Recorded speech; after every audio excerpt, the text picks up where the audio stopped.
باب صيام البیز دا باب دے تو بیان دا رجوع دا ایام بیز. ایام بیز تا بیز ولی وی بیز دا بیاز نده بیاز سفیدی تا وی سپنوالی تا وی او دیتا ایام بیز زکوی چه دا اغا ایام دی چه دا مقمره دی مانا دا قمر رنا پا دی وقت کی وی زکا دیتا ایام بیز وی دا اغا دی چه سپومی رنا شروع کری وی او بیا دی پا تعین کی دی اول کی وی چه نه اقوال دی وکاله چې خلاص کی نو آخر کی وی چې لسم قول دا هم دی نو په دې کې لس اقوال دي چې دا ایام 20 کم دي. نو بعضی علماء کرام فرمایي چې 1 2 3 دي ٹھیک ده سو کوئی نہ 12 13 14 دی سو کوئی 13 14 15 دی سوچ کنا سو کوئی 14 15 16 دی سو کوئی 17 18 19 دی. بہرحال اقوال پکې ات دی یا لش دی. دا ایام 20 یو د هر میاشت 3 روزې دا د وجوب په درجه باندې وو مخکې د فرضیت د رمضان د نزول نه. کله چې فرضیت ته رمضان راغی ایام 20 چې کم دی دغه فرضیت منسوخ شو او دا علی التخیر پاتې شو. اوسم د ایام 20 فضیلت ده لکه کوم احادیث کو چې راځي چې یو سړی داري میاشت نه 3 روزي وساتي نو کانه ک صيام الدهر دا ایام 20 دي. سو کوئی چې سوار دی منگل بد دے او سو کوئی چنا منگل بد جمعرات تے سو کوئی نہ بد جمعرات جمعہ دا دې ترتیب سره جمعراتم پکې راشي جمعم پکې راشي سو کوئی داسې ترتیب چې یوم الاثنین پیر رزم پکې راشي. بہرحال دوی وی 13 و 14 و 15 مان دیالسم سوالسم پیندسم. دیره معلومه چې د امام بخاری علیه رحمت په نس باندې هغه لس اقوالو کې دا قول راجح دی. به قال حدثنا ابو معمر قال حدثنا عبد الوارث قال حدثنا ابو التياح قال حدثنا ابو عثمان عن ابي هريره قال اوصاني خليل صلى الله عليه وسلم بثلاث صيام 3 ايام من كل شهر وركعتي الضحى ونوتر قبل ان انام. قد مر باب من زار قوم فلم يفطر عندهم. ګوره علماء کرام دا بل مسله ذکر تامخ کی ویلو چې نفلی روزه جدا کې دا عذری ضیافت په بنا ماته نو ماتول شي. خوای کې لکه زموږ د فقہی کتابونو کې دا مسله لیکلې وا کې ته یو داسې سړی ملمشي چای کرته روټه نه خوري دا نه خوراکستا سبب د عداوت او د خفقان جوړیږي نه بیا ماته او که چېر سبب د خفقان ني لکه ستاسو د ای په منځ کې الفت او محبت دي لکه سحر ګل دعوتو کې عبدالجلیل او دی راشي او دیوته لکه روټه او خراغوي ارمال خوب راځي د روټه نشم خوړې پوښو کنه. اوس په دې صورت کې چې سحر ګل نه خفقيږي نو بس خیر دی نه دي لکه دې په مابین کې غلفت شتي کنه. رسول الله صلی الله علیه وسلم ام سلیم کر ملمشو اور هغه چې کوم د روټه تیارې وک حضرت صلی الله علیه وسلم فرمایل اعیدوا سمنکم فی سقائه وتمرکم فی وعائه. معنا خپل کجوري ته کجورو ځکه کې د غوړی په دسکی ګډي کې واچوي مشکیزه کې ضرورت نه روزه نه ماتو زموږ نفلی روزه ده جی. به قال حدثنا محمد بن مسلم قال حدثني خالد بن وائل الحارث قال حدثنا حميد عن انس قال دخل النبي صلى الله عليه وسلم على ام سلمة فاتته بتمر وسمن فقال عيد سمنكم في سقائه راول ولا کجوري او کچھ غړي فقال عيد سمنكم في سقائه وتمركم في وعائه. واپس کې خپل غوړي په مشکیزه کې او کجوري په لوخي کې زرو جدار ثم قام الى ناحيه من البيت بیا او پاس د حضرت سے د دې کور یو ګټه فصلى غیر المکتوبه بیا الته نفلی مزونه وکړه نفلی مزو کو 2 رکعاته هغه زمانہ کې د کور والا و دې خبره مطمئن کېده چې نبی علی السلام دې په کور کې 2 رکعاته مزو کې دعا ولو غواړي نو په دې دعا سره چې کوم دې کنه تسلی کیږي فدعا لام سليم والي بيتها حضرت صلی الله علیه وسلم سلیم او د کورنۍ بچو دې په دعا وخته حضرت ام سلیم چې یا رسول الله ان لي خويسا یا خويسا بشک زما یو نیاز بنده زما یو لاډ لده اردو کې ته لاډ لوي په پښتو کې ته نیاز بنوي زما یو نیاز بن بچي دي قال ما هي ذا نیاز بن سوق دي قالت خادم وکستانو کر دے انس سمتے فما ترک خیر آخرت ولا دنیا پرینا خود نبی علیہ السلام خیر دا آخرت نہ دنیا الا دعا لی به انس مگر ما دے پر اغد اللہ نو وختل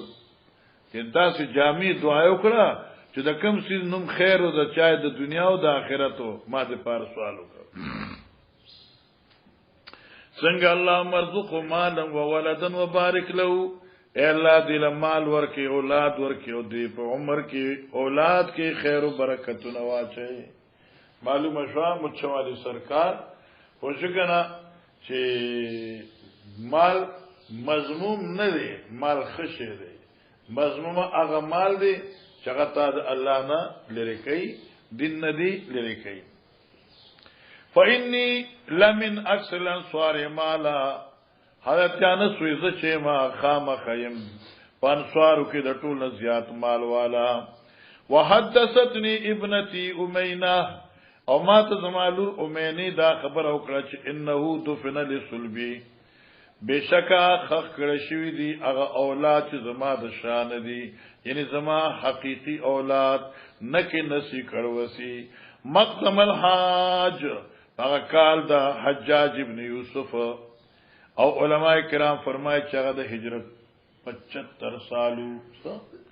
بینزه او یا کالا بزو وشرون او مئتن 120 نه پورته بچی زما چې کوم دی اخخ کړي شو ژوندۍ خو پوښه چې څومره وي 120 وقال ابن ابي مريم قال حدثني حميد سمع عن النبي بعض وی چې دغه اقوال دلته غراغه چې 120 بعض کې راځي چې د دې 2 اتیا اولاد او اتیا زامن او 2 لونه اسو کوئی سلو او دې روایت کې راځي د سلو نه زیاتو اسو کو چې کثرت ته اشاره ده 120 هم کې دي چې دغه څه خبره ده زامن وی او لونه وی ماشاءالله تا خیال دی ورته دعا د برکت بیا تاسو کړه باب الصوم من اخر الشهر باب د بیان د ساتلو د روزي د میاشتې آخري برخه لکه د شعبان په آخر کې او پیغمبر علی السلام روزي ساتلې قال حدثنا سعد بن محمد قال حدثنا مهدي عن غيلان حدثنا ابو النعمان قال حدثنا مهدي بن ميمونه قال حدثنا غيلان بن جرير عن مطرف عن عمران بن حسين عن النبي صلى الله عليه وسلم انه ساله او سال رجلا وعمران يسمع فقال يا ابا فلان اما صمت سرر هذا الشهر اما صمت سرر هذا الشهر آیتا روجی ندی ساتلی د دې میاشتې د اخر د سرر د لفظ دې کنه په دې کې بعض علما اول شهر ته وي سوق اوسط الشهر ته وي او سوق اخر الشهر ته وي ٹھیک شو مولانا صاحبہ حدیث کې امام بخاری چې کومه ترجمه قائمه کړې ده نمنګ ویل چې کله کله امام بخاری ترجمه چوي دا د حدیث شرح کوي دا شارحه الحدیث وی ځکه باب الصوم من اخر الشهر چې امام بخاری په باب کې وی معنی دا چې سرر فماد اخر الشهر دی جی قال رجل يعني رمضان قال الرجل لا يا رسول الله صلى الله عليه وسلم قال فاذا افطرت فصوم يومين لم يقل الصلاه اظن يعني رمضان وقال الاسلام مطالب ګورا 1 منټ دی روایت کی دا خبره ده چې وقال اظنه وشکنا دا محمد مهدی وی زدا ګمان کوم چې ماته بن نعمان دا ویل چې آخر رمضان، لیکن آخر رمضان نه جوړیږي. د دې وجه نه چې دا خو د پنجاب کې اوسم بعض خلقي یو روزه د رمضان په اول کې وساتي، بل په آخر کې وساتي، بل په وسط کې وساتي، وځه ما راګیر ک رمضان. دلته دا دور او یا آخر رمضان ذکر دی، خدا آخر شعبان دی، اولاد ده روز ذکر کیږي. جی وقال ثابت عن المطرف عن عمران عن النبي صلى الله عليه وسلم من سرر شعبان قال ابو عبد الله وشعبان اصح.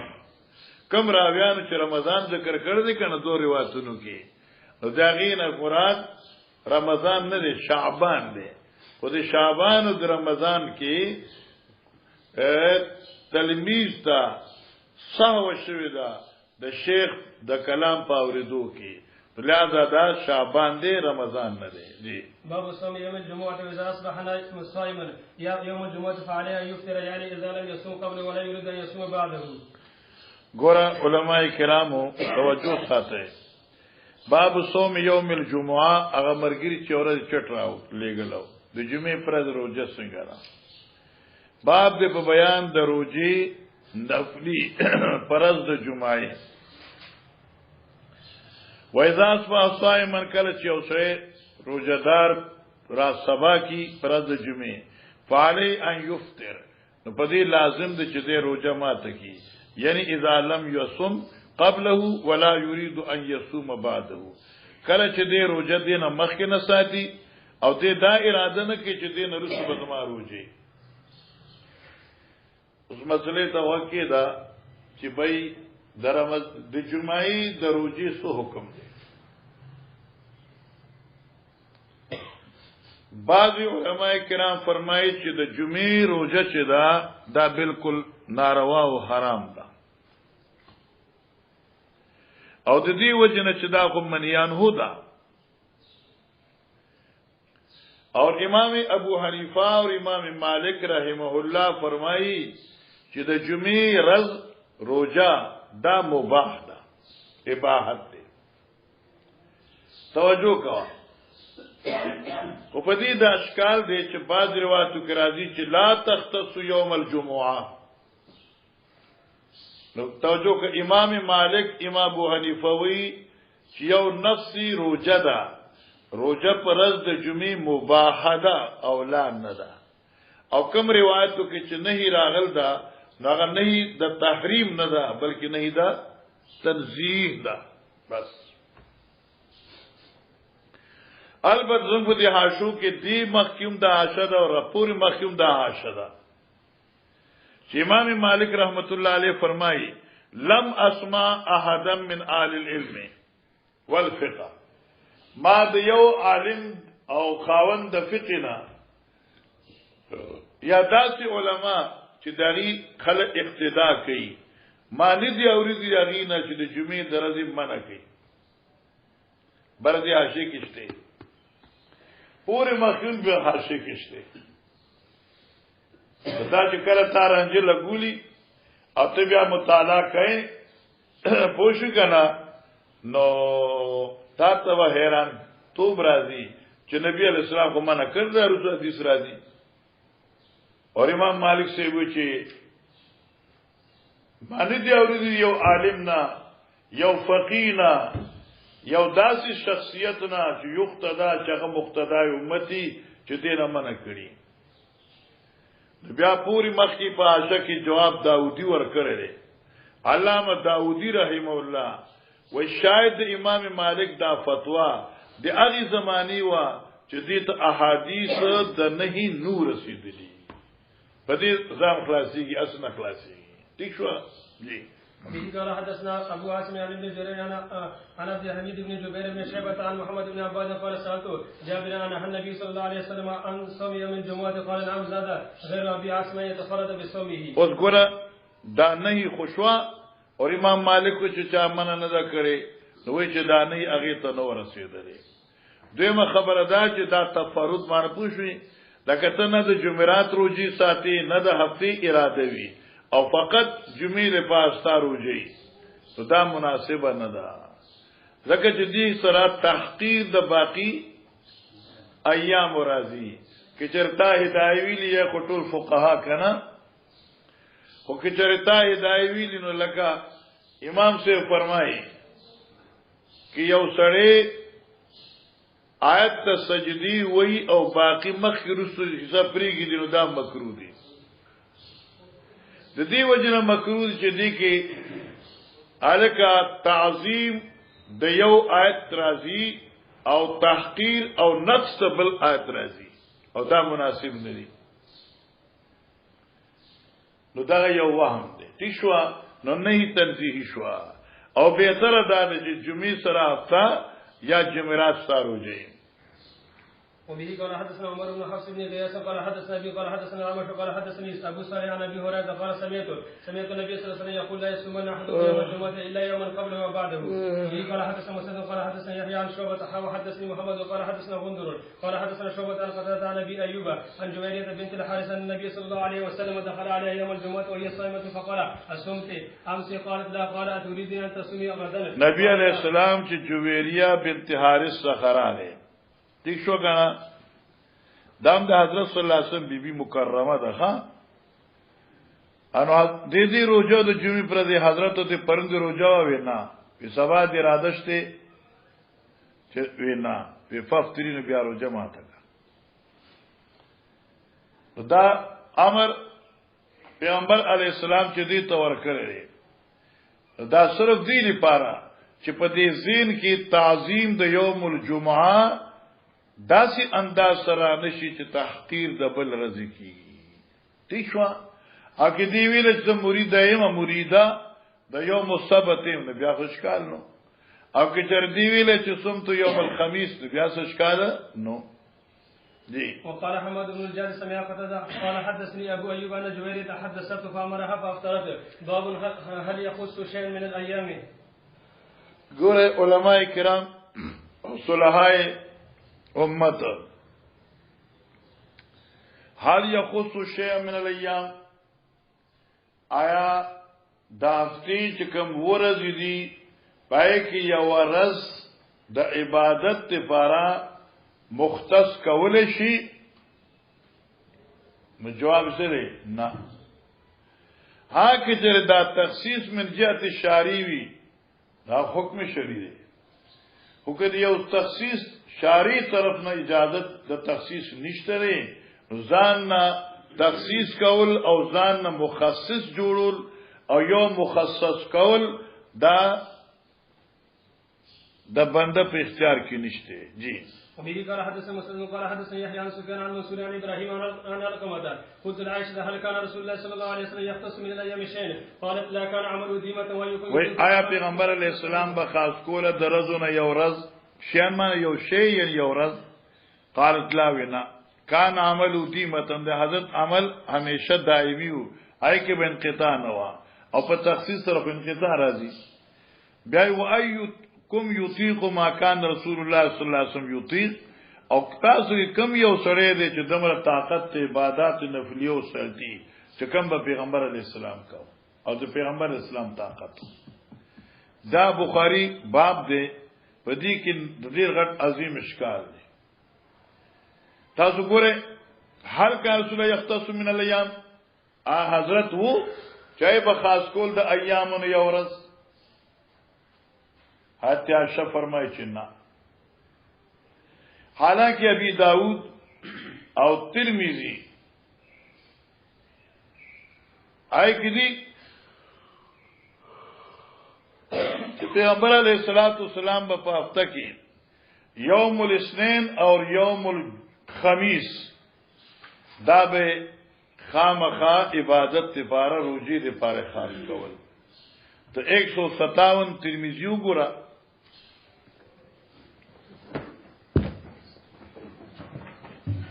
157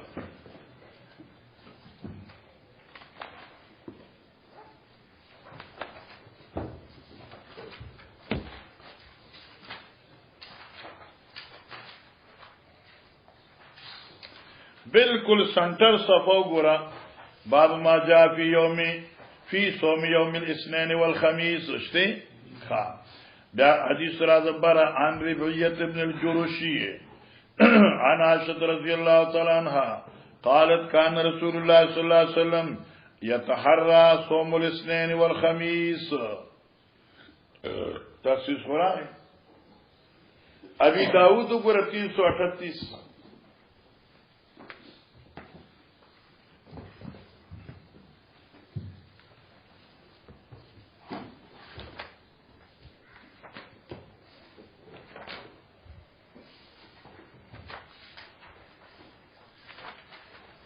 338 گورا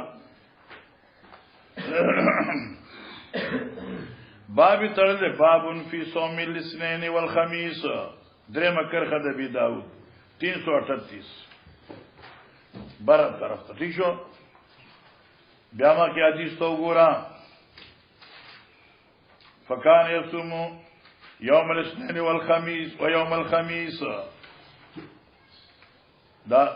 بخاری دا ابو داود روایت شو اور بیا دغه اخر کې وجه ذکر کړي کان یصوم یوم الاثنین و یوم الخمیس وسئل عن ذلك فقال ان اعمال العباد تورز یوم الاثنین و یوم الخمیس اعمال پیش کیږي از غواړم چې زما په اعمالو کې روزه مخکې پیش کړی شي ابو داود وای او ترمذی وای چې تخصیص او اغم روایتونه دي چا دي هم روایتونه دي عائشہ وای خیال کو کر مجھ والے سرکار اغم روایت چا دي د حضرت عائشہ وای دي ندی جواب علامہ قسطلانی ذکر کړ دے او ډیر خسته ده هغه وی د لان رستو حرف استثناء مقدر کا معنی دا سوال هل كان رسول الله صلى الله عليه وسلم يختص من الايام شيئا قال لا الا يوم الاثنين والخميس از قسطلانی لان رستو استثناء د یومین ہوگا آیا خاص کو پیغمبر علیہ السلام د پاد روجو سره دی وینا مگر نہ سوا د اسنین دا خمیس نا خمیس و اسنین علاوه حضرت ندی خاص کړي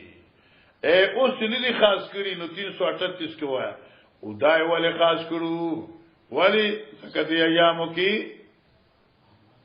عرض اعمال کې دا زکه دا خاص کړو خبر خلاص شو باب صوم یوم عرفه عرفی روزه عام خلقو دے پارا چې چا سر خوږي نو عام ایامو کې چې کوم دې کنا څه شری عام خلقو دے پارا چې حاجی ني یوم العرفه سنت دی او اولاد عاشورا لسما او د عرفی د دې د ثواب روزي البته حاجی صاحب دې پارا دا مکروه ده او دا خبر من مخ کې ویل دا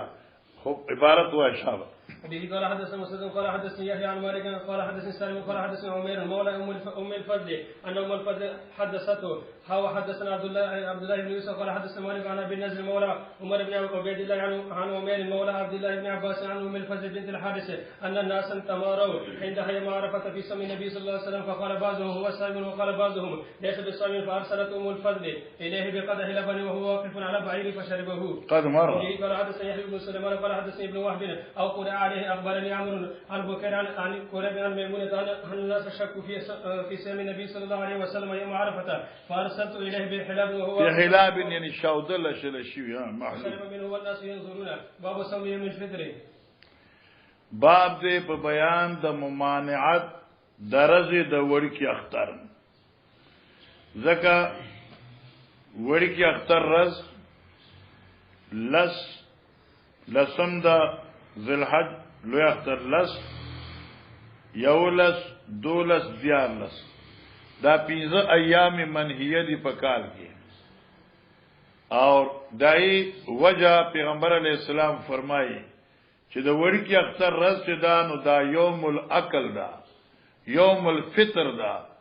نو دا خو استاد روجماتی رز دا روجماته کا روجه ساتل من دی اور هر چی دا اختر 10 11 12 13 دي نو دا خو ایام شرب و بعال دي پیغمبر علیہ السلام په دې کې روزه منع کړی دا نو لہذا ایام من ذکر کی چې د وړي کې اختر پر دې بروجه نه ساتي جی. وبه قال حدثنا عبد الله بن يوسف اخبرنا مالك عن ابن شهاب عن ابي عبيد مولى ابن اسهر قال شهدت الى مع عمر بن الخطاب رضي الله عنه فقال هذا اليوم نهى رسول الله صلى الله عليه وسلم عن صيامهما يوم فطركم ومن صيامكم واليوم الاخر تاكلون فيه من نسككم. بس اول راستاسو د روجي ماتولو دا دویم راستاسو دا قربانه د غوخ خورلو دا. قال ابو عبد الله وقال ابن عيينة من قال مولى ابن اسهر فقد صام من قال مولى عبد الرحمن بن عوف فقد صام.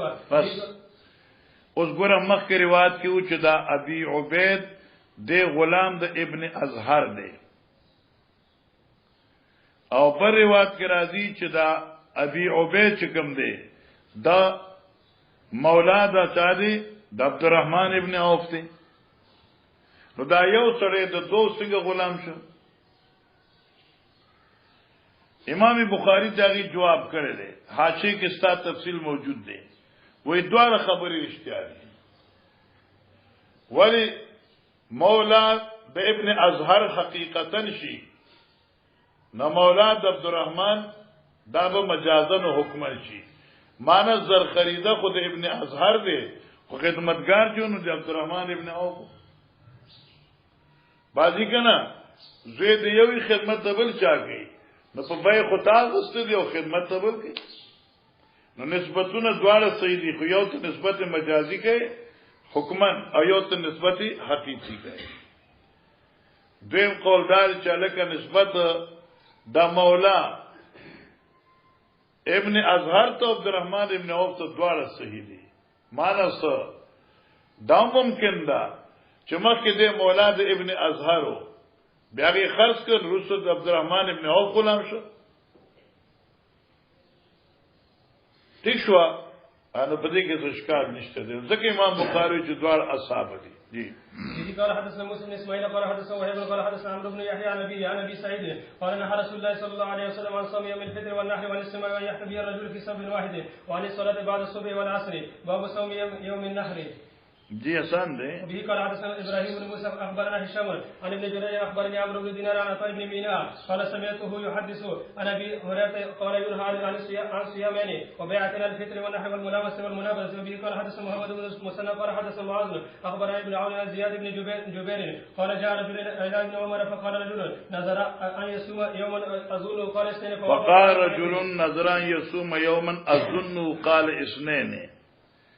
پوښی کنا یو سړی نظر ومانه د یو ورځې زه ګمان کوم چې هغه اسنین ویلی دي یعنی دوه ورځې یو دا چې یو ورځ روزه نظر ده یو دا چې دوه ورځې دي خو فوافق یوم عید پکې یو ورځ د اختر رااله سمانه شو دوه ورځې ساتمه هغه کې یوم الاثنين وی مثلا و هغه یوم الاثنين سجری هذا اختر رشوا سوقو ابن عمر وی ماشاء الله ګوره ناشنا خبره ده ابن عمر صاحب ډیر محتاط جواب ورکړي او دین د ابن عمر صاحب د تورو په دلګي ستاشي لیکلي دي ابن عمر صاحب چرورا قرآن ته ګوري نو قرآن خو ول یوفو نذورهم نظر بالکل پورا کا او چې حدیث ته ګوري پیغمبر اسلام فرمایي چې دا سره یوم فطرکم دی یا یوم اکل نسککم دی پیغمبر سے فرمایي چې اختر کې مساته خدای وی ول یوفو نذورهم د پیغمبر خبره د الله خبره ده زد نه مقابله نه ده نه معنی دا شو پیغمبر سے وی په دې ورځو کې مساته الله وی نظر پورا کا نو پتا قضا لازم شو ونه شو دی وای الکه نظر پورا کا نو تور زیرو جو ساته یا یو ورځ وساته نبی رسول اختر پر دې مساته معنا اختر پر کوجکا او پر رضوان وساته جی. وقال ابن عمر امر الله تعالى بوفاء النذر ونهى النبي صلى الله عليه وسلم عن صوم هذا اليوم. وبه قال حدثنا حجاج بن منهل قال حدثنا شعبة قال حدثنا عبد الملك بن عمير قال سمعت فزعت قال سمعت ابا سعيد الخدري وكان غزا مع النبي صلى الله عليه وسلم 16 غزوة قال سمعت 4 من النبي صلى الله عليه وسلم فأعجبني قال لا تسافر المرأة مسيرة يومين الا ومعها زوجها وذو محرم ولا صوم في يومين الفطر والاضحى ولا صلاة بعد الصبح حتى تطلع الشمس ولا بعد العصر حتى تغرب ولا تشد الرحال الا الى 3 مساجد المسجد الحرام والمسجد الاقصى ومسجد هذا. باب صيام ايام التشريق. وقال لي محمد بن المثنى قال حدثني يحيى عن هشام اخبرني ابي كانت عائشه تصوم ايام منى وكان ابوه يصومها. بس اوس ګوره مسلې ته وکړه د یو د جمهور مسلک دی، یو د حضرت ام المؤمنین عائشه صدیقه ده او عبد الله ابن عمر دی او عروه دی، امام مالک دی، امام اوزاعی دی. ګوره حضرت عائشه فرمایي چې په ایامو د مینا روزه ساتل شي اور بیا خاص کر کې هغه حاجی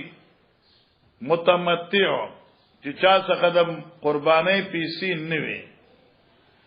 نو دیو کې روزي ساتي لس نو ایام مینا روزي دې ساتل شي. امام مالک عبد الله ابن اول حضرت عائشہ عبد الله ابن عمر بیا امام مالک امام اوزاعی دوی دغه مسلک دی چې ایام مینا کې متمتی روزه ساتل شي چې کله دې سشي عاجز شي دا قربانای نه. واما ائمه الثلاثه امام ابو حنیفه او احمد الشافعی رحمهم الله دوی چې ایام مینا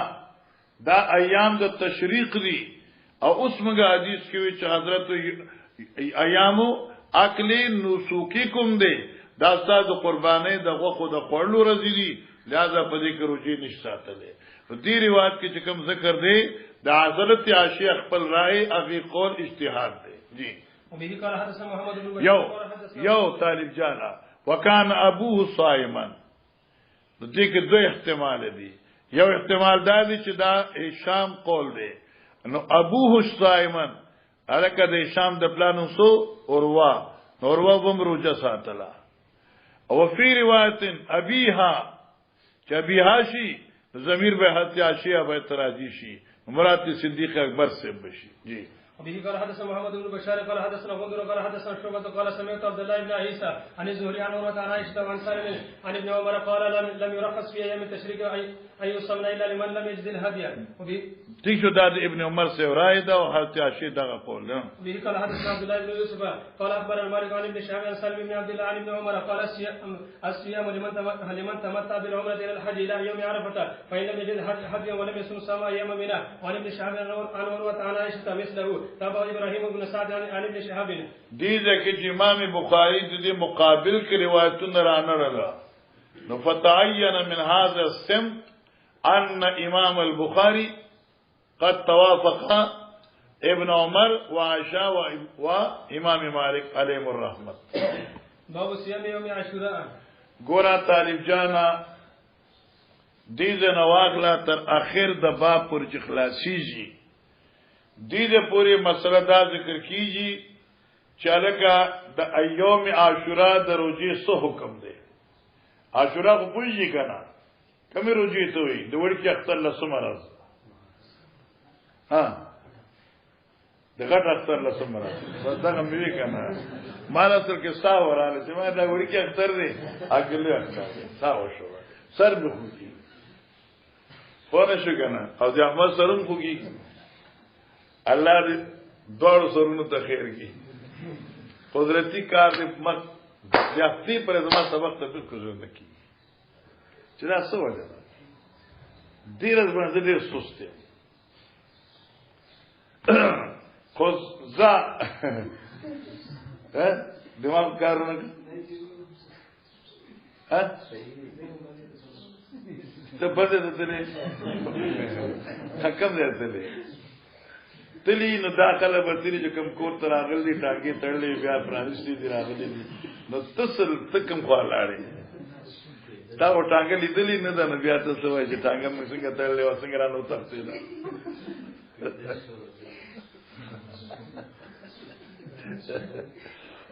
د محرم لسمه ته عاشورا وي ها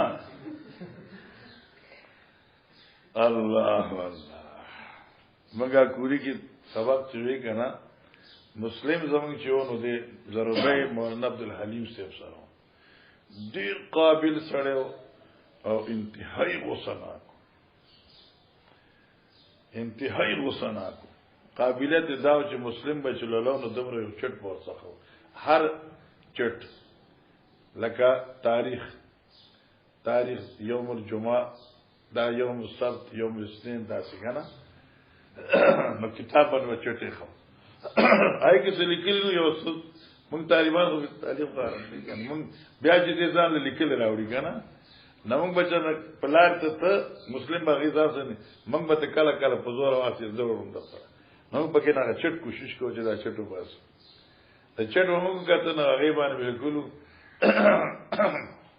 الکلام الاولى نو سره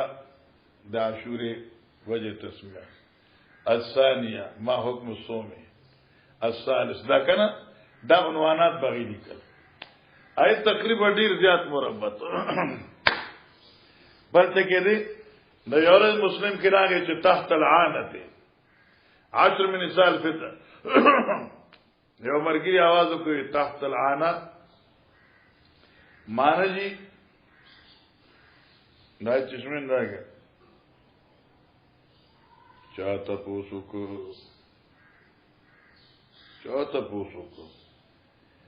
حضر کنه نو بیا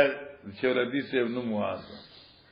په دې تزویم چې دا بخاری او مسلم هر چا الله اس اور کوا ندی وزا خپل فضلا سوا کو چې مرسي شهرت چې فضلا سوا کو ډېر وسوش خدای په رز بس استاد سبت ته کنه یارا پوښی کنه سبت من الايام هم دي سبت من الاسفاق هم دي خیر بہرحال سبحان الدین توجہ عمران الدین توجہ کا د یوم عاشورا باندې توجہ کوي ښا په دې ځکه د احادیث په منګه ټول وایو خو حیرانګیا ده ډیر لوی حیران توپ دی او اکثر کله کله سوالاتو کې دا یو سوال راځي وسی عبدالوارث پیغمبر علیہ السلام په مدینه مکه کې روزي ساتلې و د عاشورې یو عربو به د عاشورې روزه ساتله رمضان روزه چې فرض شو د عاشورې فرضیت منسوخ شو دا یو مسله مسلمه ده بیا سوال دی چې پیغمبر علیہ الصلوۃ والسلام چې مدینه ته لاړ یهودیان روزه ساتله تاسو ولې ساتئ په دارز دا چې الله په موسی علیہ السلام باندې احسان کړو نو فصامو نبی اسلام روزه شروع کړه نو دې روایت نو معلومیږي مدینه ته رسیدونه پس او د يهوديانو نه معلوماتونه پس پیغمبر د عاشورې روزه ساتله او مخکې نور روایتو کې راځي چې مکه کې هم ساتله بلکې ټول عربو به ساتله دا روایت په خپل منځ کې زبردست متعارض دي نو ان شاء الله مونږ چې سبق خلاص کو او بیا به تاسو یو نری غونټه وکړو بیا تاسو واره صاحب الحق خفقي یو سوال پونه شمولي سیوا نمنګ وی ګورا روزي ساتلی فرضیت منسوخ شو ٹھیک شو چې کله مدینه ته لاړ او الته خلقو یهودیانو ساتلی نو پیغمبر علیہ الصلوۃ والسلام په صيام باندې دوام شروع بس په صوم د عاشورې باندې دوام شروع بس فصامهونه موږ دا نه وایو چې لکه ابتدا د صيام شو بلکې دوام صيام ښه چې تاسو ساته په دې را دي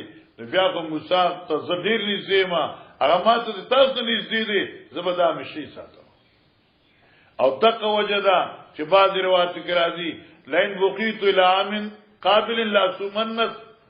تاسیا نمانه دا چې یو ساتي زب ان شاء الله 2 ساتو نو امر دای کې دا ښکال امر سوشي چې د يهوديانو خبرې باندې پیغمبر علی السلام څنګه یقین وکړ نسو کوئی چلی یهودیان خود دروغجنو لیکن پیغمبر علیہ السلام چلی علی سبیل التواتر دا خبر